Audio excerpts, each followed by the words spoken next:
Colosenses capítulo 2, versículo 8 al 15.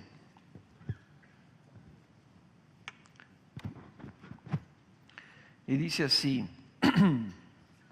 mirad que nadie os haga cautivos por medio de su filosofía y vanas sutilezas, según la tradición de los hombres, conforme a los principios elementales del mundo, y no según Cristo. Porque toda la plenitud de la deidad reside corporalmente en Él, y habéis sido hechos completos en Él, que es la cabeza sobre todo poder y autoridad. En Él también fuisteis circuncidados con una circuncisión no hecha por manos, al quitar el cuerpo de la carne mediante la circuncisión de Cristo, habiendo sido sepultados con Él en el bautismo, en el cual también habéis resucitado con Él por la fe en la acción del poder de Dios, que le resucitó de entre los muertos. Y cuando estabais muertos en vuestros delitos y en la incircuncisión de vuestra carne, os dio vida juntamente con Él, habiéndonos perdonado todos los delitos, habiendo cancelado el documento de deuda que consistía en decretos contra nosotros y que nos era adverso, y lo ha quitado de en medio, clavándolo en la cruz. Y habiendo despojado a los poderes y autoridades, hizo de ellos un espectáculo público, triunfando sobre ellos por medio de Él. La semana pasada, Alex introdujo este pasaje y vimos cómo Pablo empieza argumentando a los colosenses que tuvieran cuidado de no caer cautivos en filosofías vanas, en filosofías de hombres, en sutilezas. Y les dice la razón, dice, porque Él es Dios y en Él reside toda la plenitud de Dios.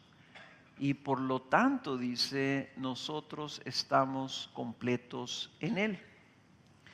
Este domingo de resurrección vamos a ver más detalladamente qué significa esto precisamente, de que hemos sido hechos completos en Él. Se fijan ustedes ahí en el versículo 10, dice, habéis sido hechos completos.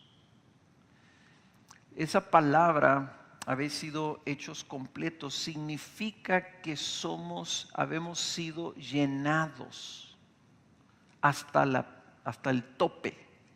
Okay. Se nos dio algo que nos llenó hasta el tope. A veces malinterpretamos, ¿verdad? Cuando la Biblia habla de perfección, por ejemplo, la perfección bíblica significa que llegas a donde tienes que llegar. El ser hechos completos significa que estamos llenos completamente, que no nos falta nada de la llenura de Cristo. Uno de los errores que a veces pensamos con respecto del bautismo es que no nos podemos nosotros bautizar hasta que no seamos perfectos. Decimos, no, pues es que todavía tengo muchas áreas de pecado, por eso no estoy listo para bautizarme. No, precisamente es cuando te tienes que bautizar. O sea, el bautismo es el sacramento de la entrada a la vida cristiana, donde tú crees y reconoces que la obra de Cristo fue suficiente para ti, y entonces tú te entregas a Cristo, y ahí es lo que vamos a ver ahorita, es donde empieza tu vida cristiana. A veces queremos vivir la vida cristiana primero para luego bautizarnos. Aquí necesitamos entender de qué es lo que estamos hablando. Y lo que está hablando Pablo de haber sido hechos llenos, de lo que está hablando él es principalmente de nuestra unión con Cristo. El título de este mensaje le he puesto Hechos completos unidos a Él. Hechos completos unidos a Él. ¿Ok? Ahora, antes de empezar, yo quiero recordarles que en el versículo 6 dice esta frase. Dice, por tanto, de la manera que recibisteis a Cristo Jesús el Señor, así andad en Él. ¿Dónde, o sea, qué significa que tenemos una unión con Cristo? Significa que le recibimos a Él, que lo tenemos a Él, que no hay, que ya no estamos sin Él. Y si recibimos a Cristo Jesús, quiere decir que no recibimos una parte de Cristo, lo recibimos a Él como una persona completa. El Cristo glorioso que el Evangelio proclama es el Cristo pleno y divino y vasto, como decía Alex, que viene y que es el que sostiene el universo, el que hizo la tierra y los cielos por Él y para Él. Ese es el Cristo, el que es la cabeza de todo poder y autoridad, el Cristo que ahora nosotros hemos recibido, el Cristo que se nos ha dado, el Cristo que se entregó por nosotros para que nosotros lo tuviéramos. ¿Ok? Ahora, si tú has recibido a este Cristo, la pregunta es entonces, ¿te falta algo? Y lo que nos explicaba Alex era precisamente esto. Si nosotros entendemos la plenitud que es en Cristo, que ha sido hablada y remachada en estos capítulos de Colosenses, si lo tenemos a Él, habrá espacio como para que falte algo en nuestra vida. Y Pablo aquí entonces, hablando de nuestra unión, de que hemos recibido a Cristo, quiere que veamos lo que significa para nosotros esa unión y por qué es que nosotros estamos completos o llenos en Él. Y al pasaje voy a partir desde el versículo 11 al 15 en dos grandes ilustraciones o imágenes que pone el apóstol San Pablo. La primera de ellos, mi primer punto es este: habéis sido llenados porque estamos unidos a Él en su muerte y resurrección. Habéis sido llenados porque estamos unidos a Él en su muerte y resurrección. Fíjense en todas estas expresiones que leemos nosotros aquí. Todos nosotros estamos pasivos en este proceso. En otras palabras, nosotros estamos recibiéndolo todo. Por ejemplo, habéis sido hechos completos. Nosotros no nos completamos, a nosotros se nos hizo completos al llenársenos. Dice en el versículo 11, fuisteis circuncidados, habiendo sido sepultados. También aquí donde dice habéis resucitado, el lenguaje original es habiendo sido levantados, así como Cristo fue levantado de entre los muertos. Donde dice se nos dio vida, habiéndonos perdonado todos los delitos, habiendo cancelado el documento, habiendo despojado los poderes. O sea, todo nosotros no lo hicimos. Es algo que nosotros recibimos. Y está describiendo él que nuestra realidad espiritual es algo que se nos hizo a nosotros. Y esto es al revés de como muchas personas entienden el cristianismo. Entienden el cristianismo como es algo que yo tengo que hacer. Y el cristianismo bíblico es algo que tú recibiste, que alguien hizo por ti. Lo que hizo Cristo es el evangelio. No lo que nosotros tenemos que hacer para Cristo, sino lo que Él hizo por nosotros. Y en nuestra santificación, si nosotros no partimos de lo que Cristo ya hizo y hizo por nosotros, entonces vamos a caer en esta trampa de pensar que lo que Dios espera, está esperando que nosotros hagamos algo por Él.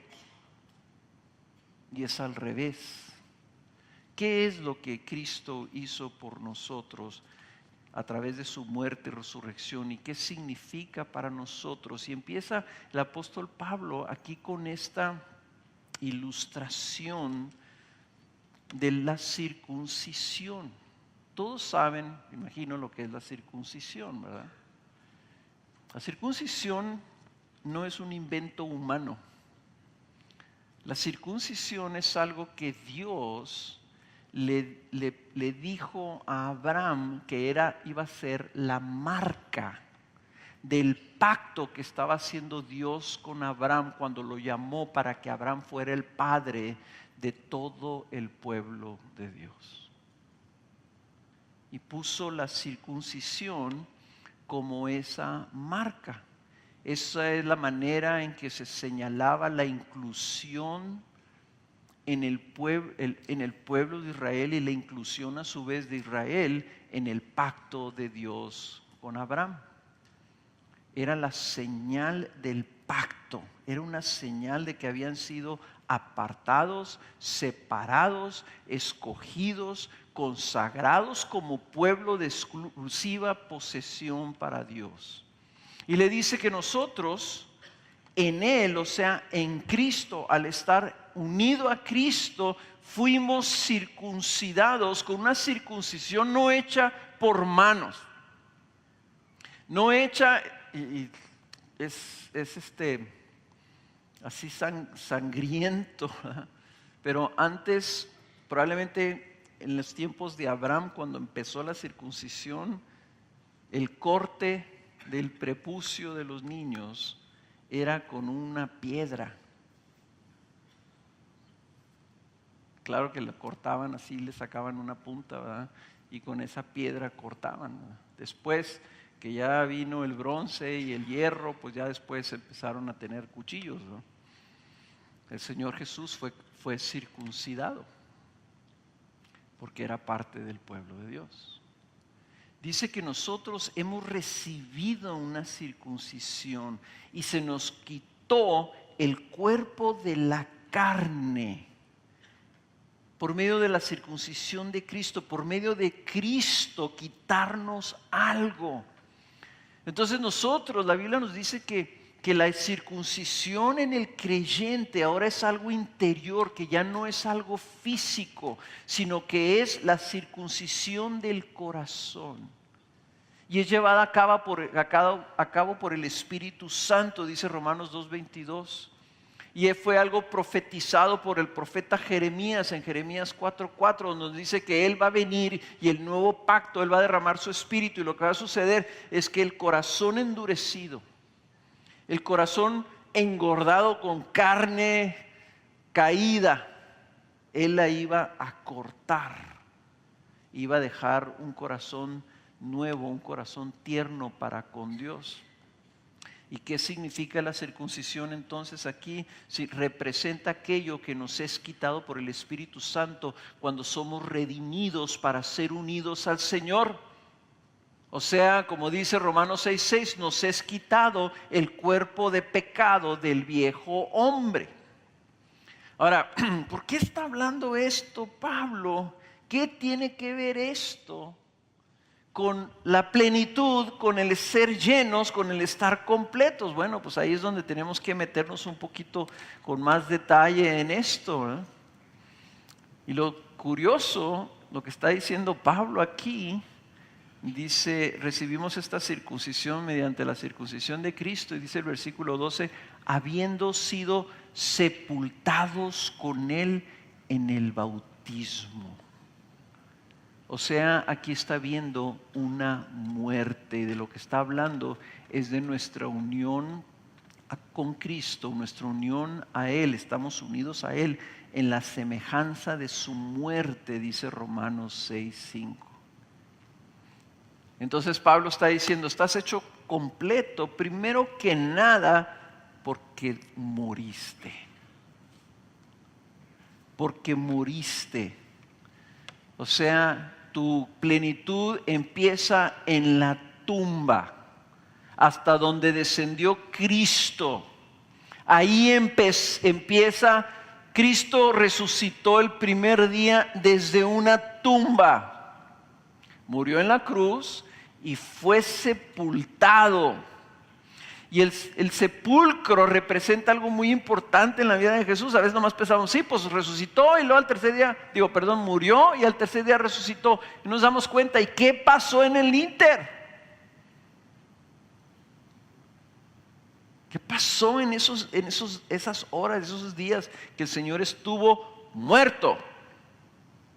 muerto en una tumba. Esa realidad, hermanos, Él estuvo muerto, no resucitó instantáneamente, pasaron días. Y Él experimentó la muerte que todos nosotros necesitamos experimentar también.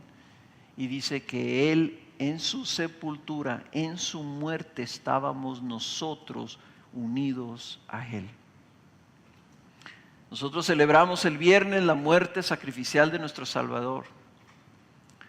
Y esa muerte que celebramos, que leímos el Salmo 22, tan terrible, lo que nos está diciendo Pablo es, ahí también, ese día fue el día de nuestra muerte. Ahí nosotros morimos en Cristo. O como lo dicen los teólogos, nosotros estábamos con Él en esa cruz. Y tú dices, yo todavía ni existía, yo todavía ni nacía. Pero ya estabas tú en la mente de Cristo, ya estabas tú en su sacrificio, puesto que desde antes de la fundación del mundo, Él ya te había escogido. Estos son los misterios de la cruz. ¿Cómo es que Cristo, a veces pensamos, Cristo llevó el sacrificio de nuestros pecados así como simbólicamente nomás? Como diciendo, yo voy a morir y tú, Padre, pues acredítaselos a todos ellos. Pero bíblicamente no es eso lo que dice. Bíblicamente dice, Cristo estaba ahí muriendo en nuestro lugar como si nosotros estuviéramos siendo crucificados. O sea, Él nos sustituyó. No hizo algo para regalarnos ese perdón. O sea, no fue, yo hago esto y entonces ya esto es tan meritorio que te lo puedo regalar, te regalo tantito de mi mérito, te regalo tantito de mi mérito. No, dice, nosotros estábamos unidos con Cristo, estábamos en Él, como si estuviéramos adentro de Él cuando Él estaba siendo crucificado. Entonces dice que nosotros cuando venimos a Cristo Jesús, cuando Él nos llama precisamente a morir con Él, a que nuestro viejo hombre muera ahí. Y el camino a la plenitud que se nos da, hermanos, el camino a esa llenura de Cristo empieza primero que nada en el vaciado, en la eliminación de lo que no es de Él. Empieza en nuestra muerte. Y ese sacramento del bautismo es el sacramento que representa esa muerte y esa sepultura. Ahí se representa precisamente lo que significaba la circuncisión para el judío. El pueblo de Dios con todos los privilegios de Dios. Imagínese una persona, un hombre que dijera, oye, yo también quiero ser pueblo de Dios. Yo también quiero ser judío. ¿Ok? A ver, tráete el pedernal, ¿verdad? Y traían ahí una piedrota así plana. Y traían una piedra afilada. Pues mira, la cosa es que para entrar aquí, primero te tenemos que cortar un pedazo de tu carne. En una de las partes más sensibles de tu cuerpo. Tú dices. O sea, era algo simbólico, pero algo tremendamente doloroso, tremendamente incómodo. Era algo que no le gustaba a nadie vivir. Y era algo representativo de lo que nosotros estamos ahora celebrando. El cristiano entra a la plenitud en Cristo por medio de su muerte. Para pertenecer al pueblo de Dios, los judíos se les cortaba un pedazo de su carne. Para pertenecer al pueblo de Dios ahora, se te pide que te mueras con Cristo para que se muera tu viejo hombre.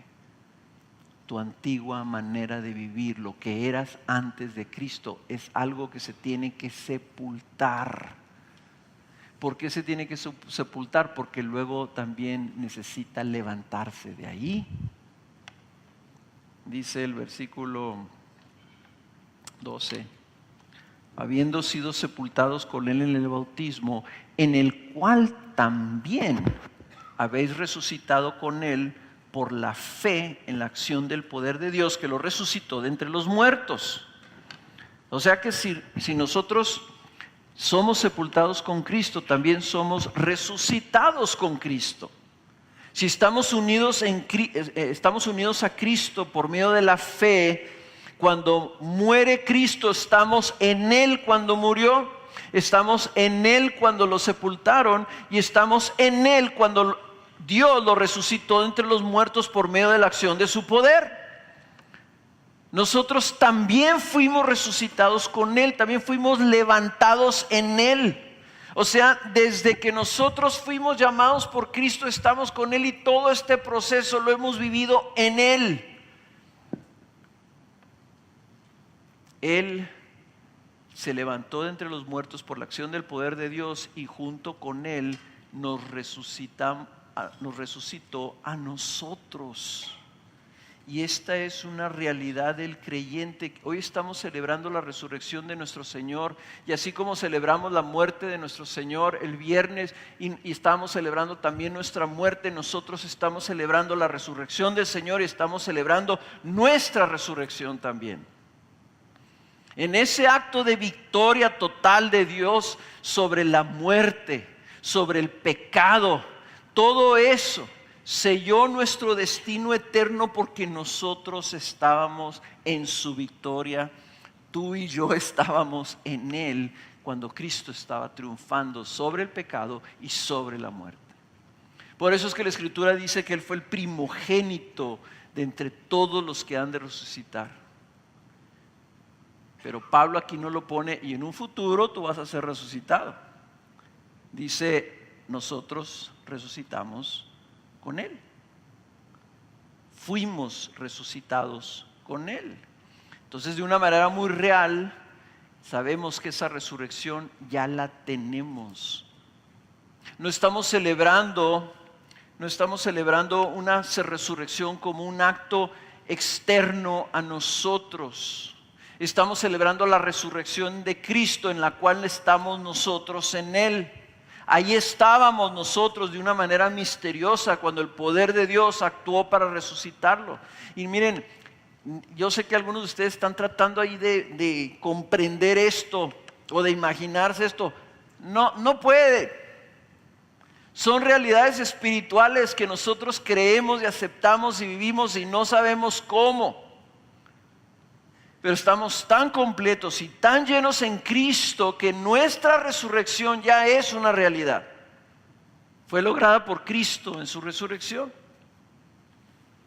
De tal forma que hay dos cosas que debe de hacer esto una diferencia en nuestra vida. Número uno, ya la muerte no tiene un aguijón sobre nosotros. En otras palabras, la muerte no nos puede derrotar. La muerte de todo creyente. Ahorita Luis hablaba sobre la muerte de su mamá. La muerte de todo creyente no es una derrota. Es una victoria más de la resurrección de Cristo. La muerte de cada uno de los hijos de Dios será celebrada en el cielo como una victoria más de nuestro Salvador. Uno más que no se llevó la muerte. Uno más que resucitará por el poder y la acción de Dios y por el mérito de Cristo Jesús en la cruz.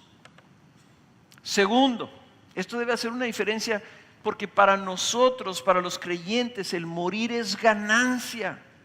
Es llegar a la meta, es llegar a ser presentados delante de nuestro Señor en victoria. Nuestra muerte no es una derrota, es una graduación. No es una salida, sino más bien es la entrada a nuestra propia victoria en la gloria. En ese momento, cuando nosotros muramos, hermanos, experimentaremos en plenitud la llenura que ya tenemos. Ahorita tenemos esa llenura, esa plenitud, el estar completos en la obra de Cristo, pero por nuestro estado, porque vivimos en un cuerpo y en una carne y en un mundo caído, no podemos experimentar toda esa plenitud, pero la vamos a experimentar allá. Por ejemplo, ahorita vamos a ver, y leímos ahorita, ¿verdad?, que tenemos la vida de Cristo en nosotros. Esa vida es plena porque es la vida de Cristo, pero está limitada por nuestra propia carnalidad. O sea, no la experimentamos en plenitud porque vivimos en un cuerpo que está pereciendo. Entonces, tenemos ojos espirituales, pero nuestros ojos no pueden ver con claridad a Cristo en toda su gloria. Y tenemos a Cristo en toda su gloria. Aunque esta realidad, la gloria de Cristo vive dentro de nosotros, ahorita la recibimos como un reflejo, como en un espejo.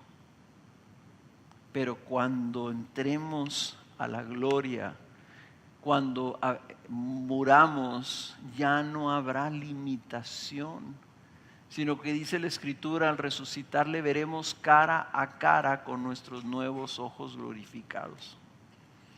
O sea, la diferencia es que aunque ya tenemos esto, aquí no podemos vivirlo en toda su plenitud porque estamos limitados en un cuerpo y una existencia en un mundo limitado. Ahora, todo esto suena muy bonito, estamos unidos a Cristo en su muerte, estamos unidos a Cristo en su resurrección, pero ¿cómo es que nosotros aplicamos esto a nuestra vida? ¿Cómo es que lo experimentamos? ¿Cómo es que esto es una realidad? Suena bonito como un concepto teológico, pero ¿dónde lo aterrizamos en nuestra vida? Pues aquí nos dice el apóstol Pablo, dice habiendo sido sepultados con el bautismo, en el cual también habéis resucitado con él, ¿cómo? Por la fe en la acción del poder de Dios que le resucitó de entre los muertos. Aquí está la clave. Nuestra fe es la fe en que Dios resucitó a Cristo. Por eso es que el Evangelio enfatiza tanto el testimonio de los apóstoles sobre la resurrección de Cristo. Y el llamado es a que creyeran que Cristo, Dios, lo había resucitado. ¿Por qué? Porque es creer entonces que nuestro Dios es un Dios que tiene autoridad y poder sobre la muerte, Él es el que da la vida. ¿Qué es lo que pasó en esa tumba? Dios, por medio del poder del Espíritu Santo, levantó con poder a su Hijo, que 3 días antes había sido ejecutado de la manera más cruel y sanguinaria. O sea, Dios actuó, hizo algo que nadie más puede hacer, que ningún otro Dios ha sido proclamado que puede hacer, que ninguna persona puede hacer, que ningún profeta puede hacer, que ningún semidios puede hacer. Él es el Dios que está sobre todas las cosas. Nada ni nadie puede impedir que se cumpla su propósito. A Cristo lo mataron y Dios lo resucitó entre los muertos. Ese es nuestro Dios. Él tiene poder para dar vida a los muertos y resucitarlos por la pura decisión de su voluntad. En otras palabras, hermanos, vuelvo a lo que les estoy diciendo desde un principio. Esto es algo que Dios quiso hacer por nosotros. En otras palabras, Él, así como resucitó a Cristo de entre los muertos por el designio de su voluntad, ni la cruz, ni el imperio romano, ni el Sanedrín judío, nadie pudo impedir que Cristo se levantara y saliera de esa tumba. ni el pecado del hombre, ni la muerte, ni el diablo, ni las huestes, ni nada. Dios lo levantó. Es igualito con nosotros. Es igualito con nosotros.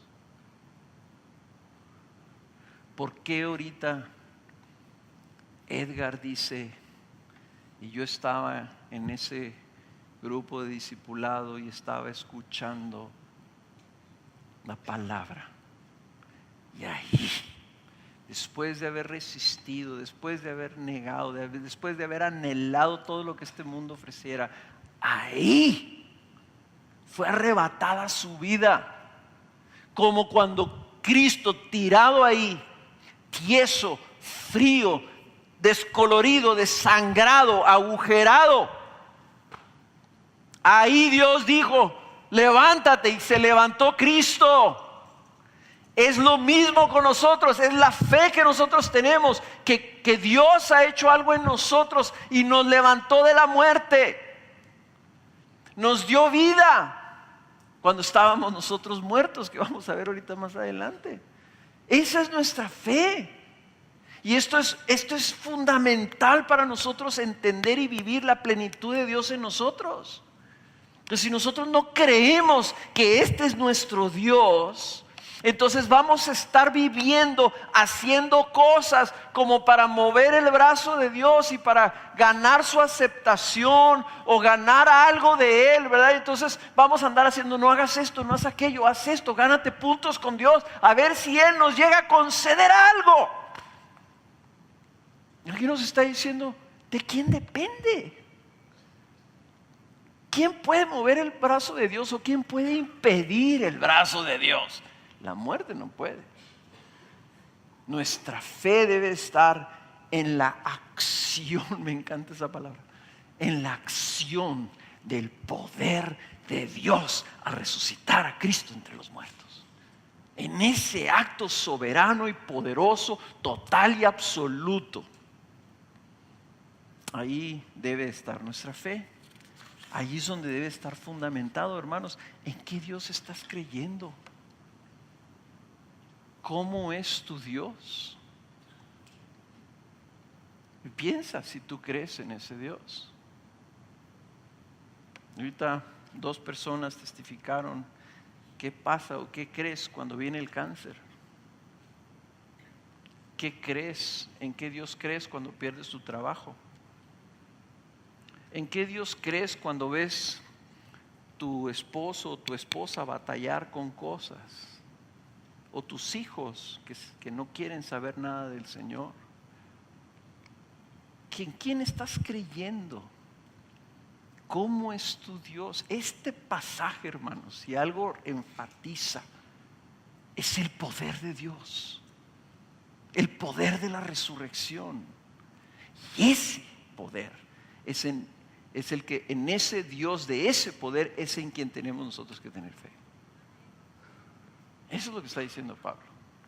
La plenitud, la experiencia de esa plenitud viene cuando tú estás creyendo correctamente en ese Dios. ¿Por qué? Porque ese Dios reside en ti, habita en ti. Romanos capítulo 8, versículo 11. Es el mismo, el que resucitó a Cristo entre los muertos. Es el que habita en ti. Entonces, ¿no creen que eso debe hacer toda la diferencia si tú crees en ese poder? Ese poder ahora habita en nosotros. Y ese poder que habita en nosotros es el poder que está sobre todo poder y autoridad, que es la segunda ilustración o el segundo ejemplo que pone aquí, ¿verdad? Pablo en el versículo del 13 al 15 es una sección muy interesante. Y dice, cuando estabais muertos en vuestros delitos y en la incircuncisión de vuestra carne, otra vez muertos, y la incircuncisión nos dio vida juntamente con Él, habiéndonos perdonado todos los delitos, habiendo cancelado el documento de deuda que consistía en decretos contra nosotros y que nos era adverso, y lo ha quitado de en medio clavándolo en la cruz. Y habiendo despojado a los poderes de autoridades, hizo de ellos un espectáculo público, triunfando sobre ellos por medio de Él. Aquí está una segunda ilustración y es mi segundo punto. Hemos sido llenados porque estamos unidos a Él en su justicia y poder. Hemos sido llenados porque estamos unidos a Él en su justicia y poder. El apóstol, expandiendo la realidad de nuestra nueva vida en Cristo, pero igual se está regresando en la otra instancia se regresó a la sepultura, se regresó a nuestra muerte, y aquí se está yendo todavía más atrás. O sea, está yendo todavía más atrás de nuestra sepultura y nos dice que estábamos muertos en nuestro pecado. Cuando nosotros estábamos muertos en nuestros delitos y en el estado de incircuncisión de nuestra carne. Es importante que notemos que está hablando de dos cosas. Estábamos muertos, número uno, en vuestros delitos, en nuestros pecados, en nuestras fallas, en nuestros crímenes. Y no son delitos, decir, yo nunca he hecho ningún crimen. Son delitos contra Dios. Y número dos, en un estado de incircuncisión de vuestra carne. O sea que si estábamos hablando del día que fuimos sepultados, nos tenemos que ir antes a cómo estábamos antes. Entonces la Biblia nos está diciendo que tuvimos que morir en Cristo para tener vida, y a la vez nos dice que sin esa muerte estábamos en sí muertos. O sea, estábamos muertos en nuestros delitos y la incircuncisión de nuestra carne, y la solución es que tenemos que morir. ¿Cómo estábamos antes? Bueno, casi todos podemos reconocer y confesamos, no, pues yo era pecador, estaba en pecado, vivía en mi egoísmo total, no reconocía la ley de Dios, la autoridad de Dios, no me importaba, no tenía temor de Dios, nada, ¿verdad? Como Luis decía, ¿verdad? Yo no tenía temor de nada, le perdí el respeto a todo mundo, inclusive a Dios. Pero nuestro estado era peor que ese. Nuestra condición era uno en donde nosotros no pertenecíamos a Dios. Y voy a usar esta palabra que es el término bíblico en el Antiguo Testamento. Éramos gentiles espirituales. No éramos del pueblo de Dios. Escuchen esta cita. Les voy a leer en Efesios capítulo 2, 11, 13. Dice, recordad pues que en otro tiempo vosotros los gentiles en la carne, llamados incircuncisión por la tal llamada circuncisión hecha por manos en la carne, recordad que en ese tiempo estabais separados de Cristo, excluidos de la ciudadanía de Israel, extraños a los pactos de la promesa, sin tener esperanza y sin Dios en el mundo. O sea, nosotros estábamos separados de Dios, apartados de Dios. Lo que está diciendo aquí es nosotros éramos enemigos de Dios. No éramos del pueblo de Dios, éramos de los otros. Y dice Pablo, le está hablando aquí a los que entienden esto, que vivían en un tiempo donde ellos podían ver al pueblo de Dios, a los judíos, y saber que ellos eran gentiles. Y decían, pero yo ¿cómo puedo ser judío? No puedo. Y dice Pablo, recuerden ustedes cómo estaban así antes, que ustedes estaban separados de Dios, eran extranjeros, eran extraños, no tenían las promesas de Dios, no tenían la gracia de Dios, no tenían nada, no tenían esperanza y no tenían Dios. O sea, estaban afuera. Imagínate, así como cuando estás tú en esas películas que están en un restaurante comiendo pastelillos bien ricos y todo, y pasan las personas que no tienen nada y están así en la ventana viendo que los que están adentro están comiendo cosas deliciosas y ellos no tienen nada que comer.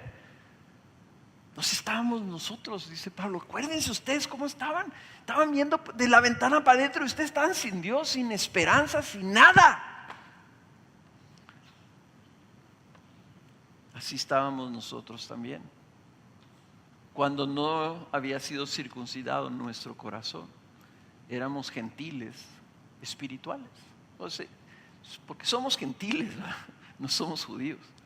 Pero hablando del pueblo de Dios, éramos de estos apartados, de estos separados. Y luego la buena noticia viene en el versículo 13 de Efesios 2:13. Dice, pero ahora, en Cristo Jesús, ahora que estás unido a Cristo Jesús, vosotros que en otro tiempo estabais lejos, habéis sido acercados por la sangre de Cristo.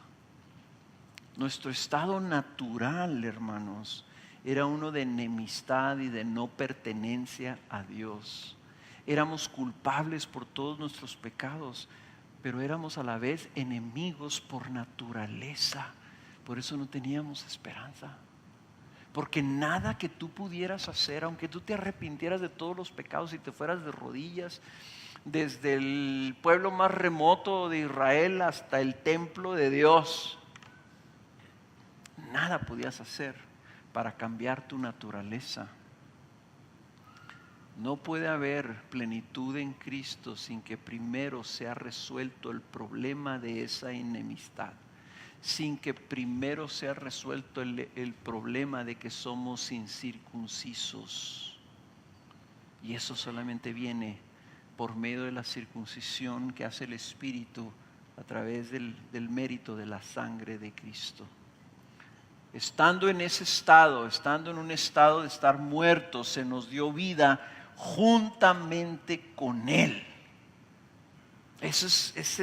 Aquí está Pablo usando otra ilustración, o sea, para hablar de lo mismo. Tú estabas alejado, tú estabas repudiado por Dios, desechado por Dios, en enemistad con Dios, y así en esa condición se te dio vida, así como Dios le dio vida a Cristo cuando estaba muerto. Antes de Cristo, antes de estar unido con Cristo, si alguien le hubiera venido a decir, oye, por cierto, Señor, ¿y tú qué piensas de fulanito de tal? Y el Señor hubiera dicho, fulanito de tal, ese está muerto para mí. No existe para mí. No me importa esa persona.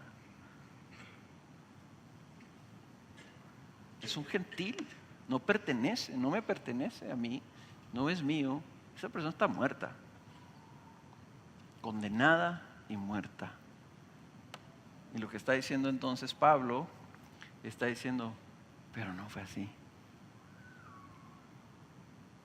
Por nuestra fe, no solamente es en un Dios que tiene el poder de dar vida a los muertos, pero es un Dios que ha llamado a aquellos que están lejos para que vengan a Él. A los que estaban muertos les dio vida. Se nos escogió para acercarnos a Dios y darnos vida. Y esto es importantísimo, quiero que entiendas esto. No es que tenías vida antes y entonces caíste en cuenta que estabas alejado de Dios y tú te acercaste. No seas iluso, ¿ok? No te la creas tú mismo. O sea, tú estabas muerto y estabas alejado de Dios y no tenías esperanza. Él te acercó a Él. Él te dio vida. Y tú puedes decirme, pero yo me di cuenta que estaba mal. ¿Por qué crees que te diste cuenta? Porque te dieron vida para que te pudieras dar cuenta. Un muerto no se da cuenta de nada. Si al muerto lo dejas afuera de la casa y está nevando, no le pasa nada al muerto. Está muerto. ¿Qué? Si tú le pones un cerillo al muerto, ¿verdad? Y le pones así en la mano así para que se queme, pues se tuesta. Pero el muerto no se queja, no siente nada, está muerto. Si el muerto nomás va a reaccionar si se le da vida. Estando muertos y en enemistad como extranjeros, por la pura misericordia de Dios se nos dio vida. Entonces, hermanos, tú no decidiste entregarte a Dios. Dios te escogió y te llamó para que tú fueras acercado a Él por la sangre de Cristo Jesús. Ese es nuestro Dios. Por lo tanto, si tú estás ahorita buscando de Dios sinceramente, es porque Dios ya puso algo en ti. Y si tú no estás buscando a Dios y estás aquí sentado, entonces yo te quiero decir qué es lo que tú tienes que hacer. Tú necesitas clamar a Dios para que tenga misericordia de ti y te acerque a Él. Todos decimos, hasta nosotros tuvimos una campaña, acércate a Dios, acércate a Dios. Pero nuestra confianza no es que tú te puedas acercar a Dios, nuestra confianza es que Dios te acerque a Él. Y eso es en donde tú tienes que poner tu fe. Dios es un Dios que nos ha demostrado en la cruz que Él está dispuesto a acercar a los pecadores a Él. Y Él vino a darnos vida. Y vino a darnos vida, pero primero tuvo que resolver el problema de la enemistad. O sea, no puedes pertenecer a menos de que haya una muerte, que haya un corte, que haya una circuncisión. Y aquí Pablo nos está diciendo que había un obstáculo, había un impedimento que se tenía que resolver, se tenía que quitar. Había algo que estaba en medio. ¿Se fijaron eso que dice que había algo en medio?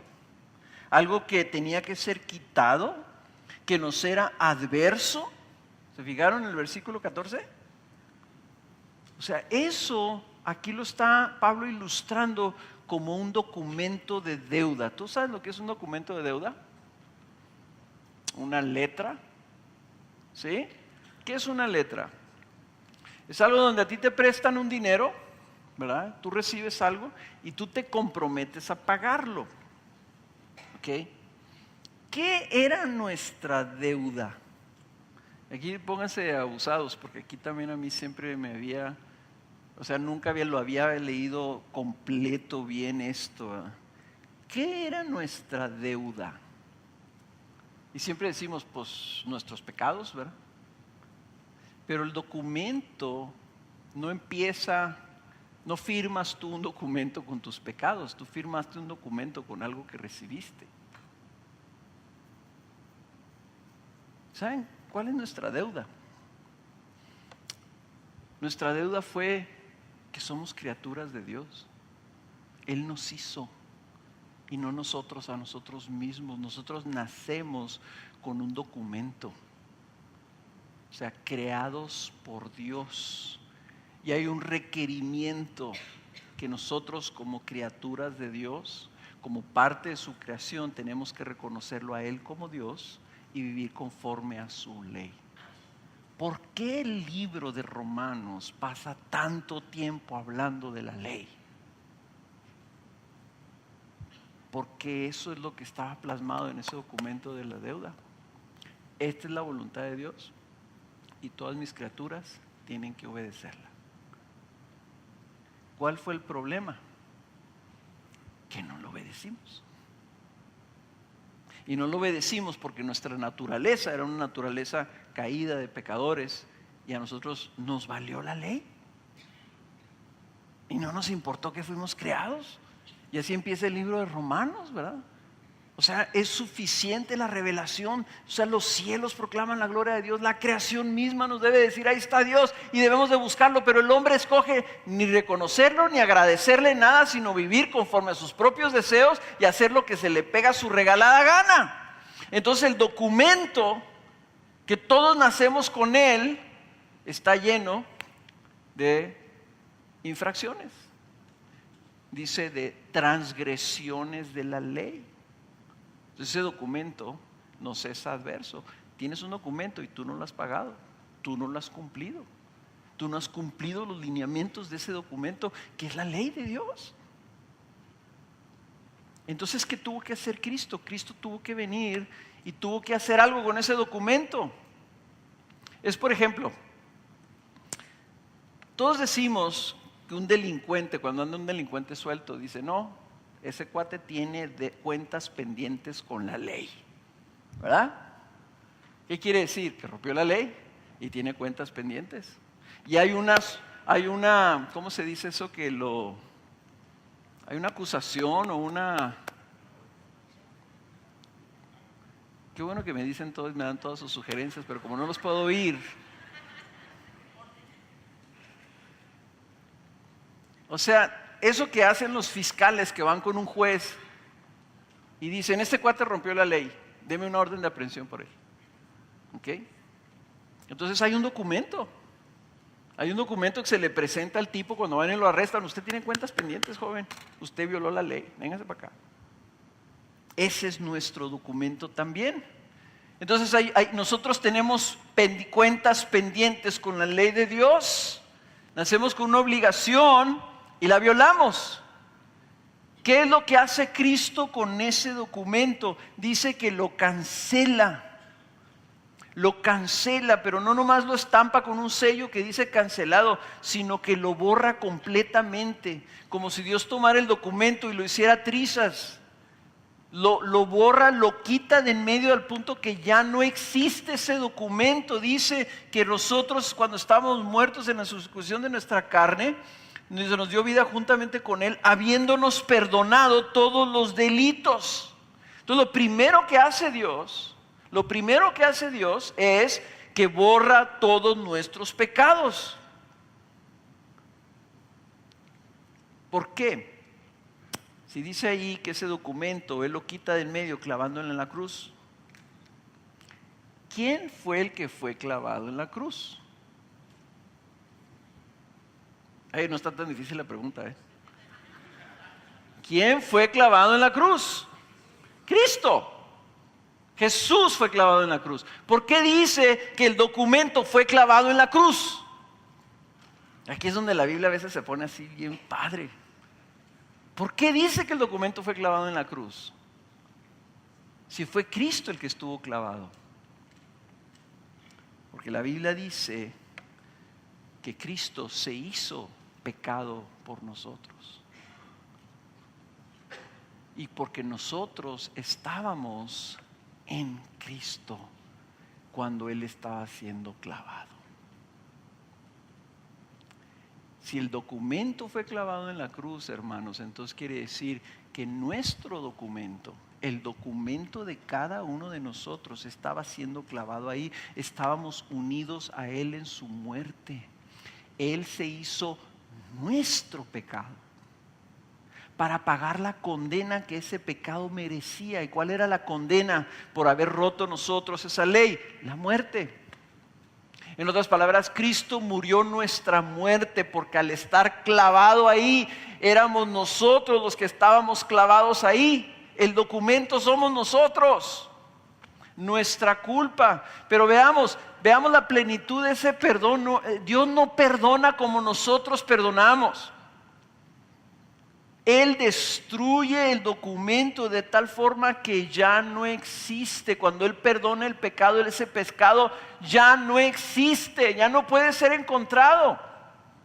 Miren, voy a leer dos citas nomás para que vean qué maravilloso es esto. Isaías 43:25 dice: es el Señor el que está hablando.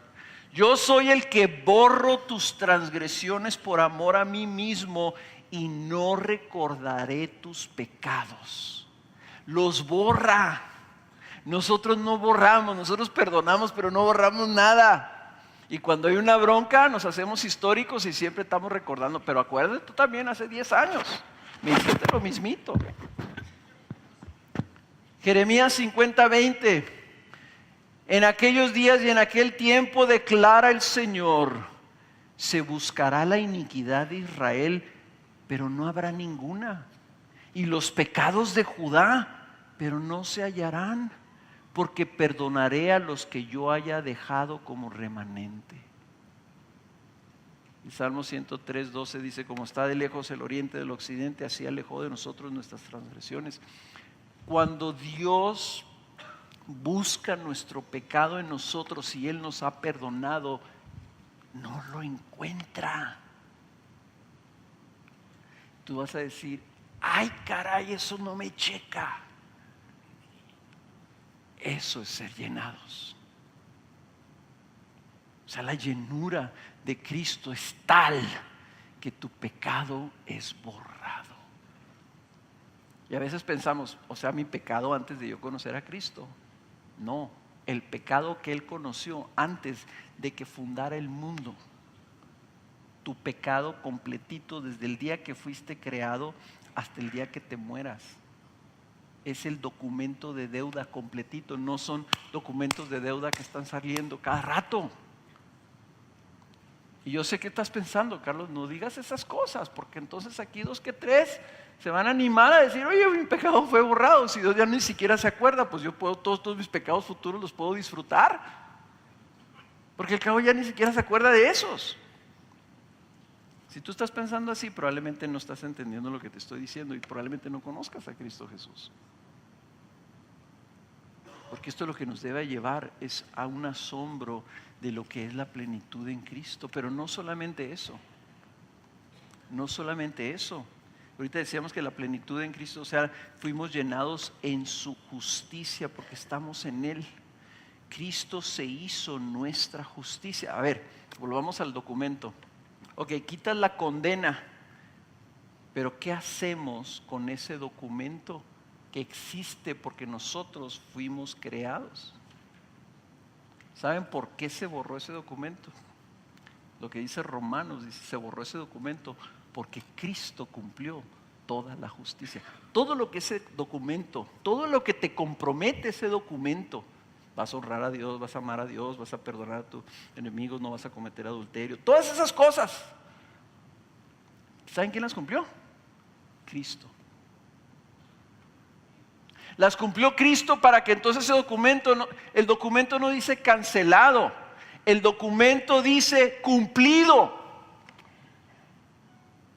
O sea, la llenura de la plenitud de Dios está en que la obra de Cristo fue total y absoluta. Él cumplió toda justicia, de tal forma que nosotros fuimos liberados de la ley y de la muerte.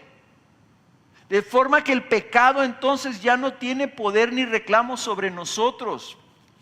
O sea, Cristo hizo lo que nosotros no podíamos hacer. Y al estar en su vida, al estar en Él, lo que Él cumplió se nos acredita a nosotros. Entonces el documento dice cumplido, pagado. Oye, pero ¿y la pena de todo lo que no cumpliste? También está pagada. Ya se cumplió la condena, pero ahora falta cumplirla. Cumplido también.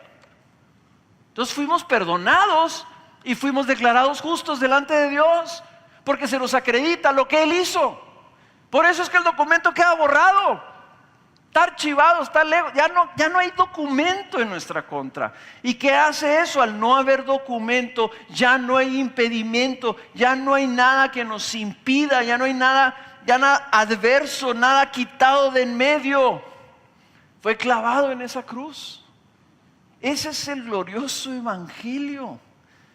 Es una cosa asombrosa que no entendemos, que no alcanzamos a procesar en nuestra mente, que nosotros mismos encontramos nuestros sistemitas aquí, ¿verdad? No, pues yo pues sí, Cristo me perdonó, pero ahora yo tengo que portarme bien porque si no se va a enojar conmigo. Entonces no entendemos lo que es la plenitud.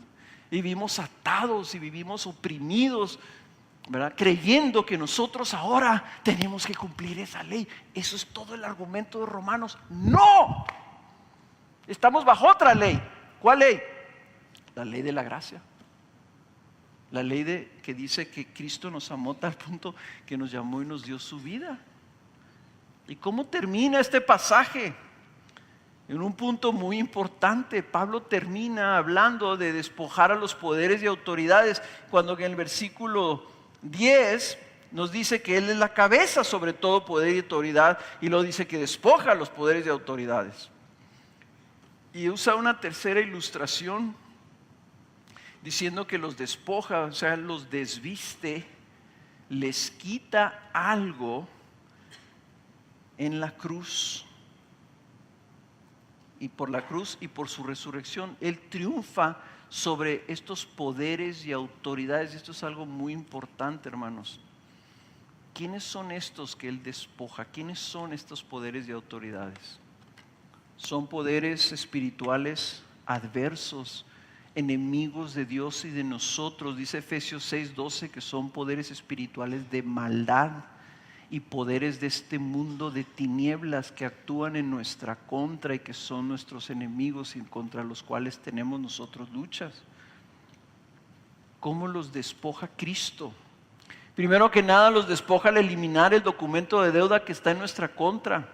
Quitan nuestra culpa y por lo tanto ya no tienen manera de acusarnos. Cuando Él liquida esa deuda, entonces dice Romanos 6:14, entonces el pecado no tendrá dominio sobre vosotros, pues ya no estáis bajo la ley sino bajo la gracia. Y por lo tanto dice Romanos 8:33, entonces ¿quién acusará a los escogidos de Dios? Dios es el que justifica. ¿Quién es el que condena? Cristo Jesús es el que murió, sí, más aún el que resucitó, el que además está a la diestra de Dios, el que también intercede por nosotros. Y los dos versículos anteriores dicen, entonces ¿qué diremos si Dios está por nosotros? ¿Quién estará contra nosotros? El que no eximió a su propio Hijo, sino que lo entregó por todos nosotros, ¿cómo no nos concederá también con Él todas las cosas? O sea, tenemos a un Cristo exaltado que tiene todo el poder y que no hay nadie que esté por encima de Él y nadie que pueda pasar por encima de Él. Los despoja y los está despojando con un lenguaje militar. Dice que los desnuda, les arranca sus vestimentas, sus simbologías o lo que sean, ¿verdad? Y lo dice, hace de ellos un espectáculo público, triunfando sobre ellos por medio de Él. Lo que está diciendo es que así como un general victorioso triunfaba a sus enemigos y los despojaba de sus armas y sus insignias, y luego desfilaba a Él con ellos atrás encadenados. Nosotros fuimos liberados de la ley del pecado y de la ley de la muerte y por lo tanto del dominio del diablo. Dios triunfó sobre ellos por medio de Cristo cuando los resucitó de entre los muertos. Y ese poder y sabiduría de Dios que se mostró en la cruz, el enemigo no supo que al crucificar a Cristo Jesús estaba perdiendo todo su poder contra los redimidos de Dios. Y miren, voy a terminar con esta oración de Pablo en Efesios 1:18. Que lo encapsula aquí de una manera gloriosa. Dice, mi oración es que los ojos de vuestro corazón sean iluminados para que sepáis cuál es la esperanza de su llamamiento, cuáles son las riquezas de la gloria de su herencia en los santos y cuál es la extraordinaria grandeza de su poder para con nosotros los que creemos, conforme a la eficacia de la fuerza de su poder, el cual obró en Cristo cuando le resucitó de entre los muertos y le sentó a su diestra en los lugares celestiales, muy por encima de todo principado, autoridad, poder y dominio y de todo nombre que se nombra, no solo de este siglo, sino también en el venidero, y todo sometió bajo sus pies, y a Él lo dio por cabeza sobre todas las cosas a la iglesia, la cual es su cuerpo, la plenitud de aquel que lo llena todo en todo. Hablando de plenitud, está hablando Pablo diciendo, necesitas entender cuál es la extraordinaria grandeza de su poder para con nosotros los que creemos. Hermanos, si tenemos esto de Cristo Jesús, ¿cómo podemos nosotros ahora sujetarnos de nuevo a otro poder? Sujetarnos de nuevo ahora a una ley que Él cumplió. Sujetarnos de nuevo ahora a la ley del pecado para que se enseñoree de nosotros. O sea, Cristo lo tenemos a Él como nuestro Señor. Le pertenecemos, tenemos su amor, tenemos su favor y Él es el más exaltado sobre todos. Y la acción del poder de Dios que lo resucitó de entre los muertos, ese poder es el que actúa en nuestro favor. Y es eficaz, dice ahí. Eficaz la obra de su poder, tan eficaz como fue que lo levantó a Él. Entonces, si ese poder está a nuestro favor porque estamos en Cristo, si ese poder está obrando en nosotros, ¿qué nos puede faltar? Ese poder no nomás le dio vida a Cristo, lo tomó a Cristo así, lo levantó hasta lo sumo, lo puso sobre todo nombre que se nombre, todo poder, toda autoridad, toda potestad. Piensen en la autoridad que ustedes quieran. Allá está arriba Cristo. Y dice, y todo lo sujetó bajo sus pies. Ese poder, dice, ahora está a favor tuyo. Puedes tú, en integridad, decirle a Dios, no, pues es que yo no puedo, Señor.